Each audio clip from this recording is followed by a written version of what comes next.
په تیرو 4 کلونو کې د افغانستان پر وړاندې د پاکستان د پوځي رژیم دښمنانه او دوګونې چلند د دواړو هیوادونو ترمنځ اړیکې نور هم ترنګلې کړې دي.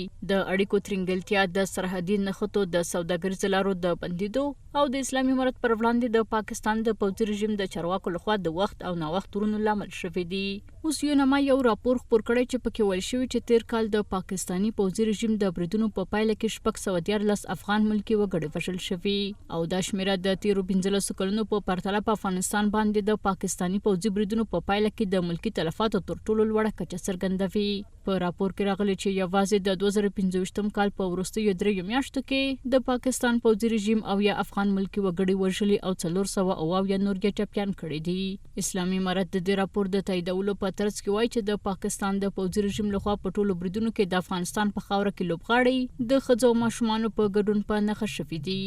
د اسلامي امارت ویان ذبیح الله مجاهد روښانه کوي چې د پاکستان د پوځي رژیم د بریدونو قربانیان تل ملکي وګړي دي. له همدې امله اسلامي امارت غواړي چې د داسې بریدونو د تکرار مخه ونیسي. چندین بار که در امتداد خط دیورن بعضی حوادث رخ داد و بعضی بمباردمان ها و حملات رخ داد، راکت بارانی ها از طرف پاکستان. متاسفانه در طرف افغانستان مردم ملکی و عام هدف قرار گرفتن، حتی کسایی هم هدف قرار گرفتن که از ورزشکارای افغانستان بودن و این را در وقت خود نشر هم کردیم و مثالایشان داده شد. همچنان دیگر حوادث هم که در امتداد رخ میده متاسفانه قربانی اصلی آن مردم ملکی، اطفال و خانمان میباشند. موضوع صدق میکنه. افغانستان از خاطر خواهان ازی است که باید همچو اقدامات دیگر تکرار نشه و جلوش جدی گرفته شد. د یونما په راپور کې دا هم ویل شوي چې د 2015 کال په وروستیو 3 میاشتو کې د پاکستان د پوځي رژیم لخوا ټول بریدونه په کابل، پکتیکا، کونړ، کندهار، پکتیا، هلمند او خوست ولایتونو کې وګړي او د استوګنې کورونه په نښه شوي دي. د اکتوبر په 15مه د اوربند له اعلان وروسته د پاکستان پوځي رژیم بریدونو ته په اشارې سره یونما وویل چې په دې بریدونو کې 12 کسان وژل شوي چې پکې د پکتیکا د کرکټ ټیم لوبغاړي، ښځې او ماشومان شامل دي او 19 نور ټپیان شوي دي. یونما د جګړې له ټولو ښکېلیو خوا وغوښتي چې ملکي وګړي او تاسیسات له پوځي موخو توپیر کړي او د هغوی له نښه کولو ډډه وکړي. حمله به افراد ملکی در صورتی که عمدی باشه، حملات بر جانشان، بر مالشان، بر محلات زندگی و کارشان جنایت جنگی است، جرم است.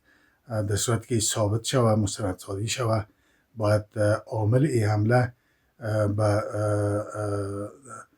میز محاکمه کشانیده شود. د پاکستان د دغه کړنو په وړاندې نړیواله اداره او یونما هم لا تر اوسه چوپ پاتې دی.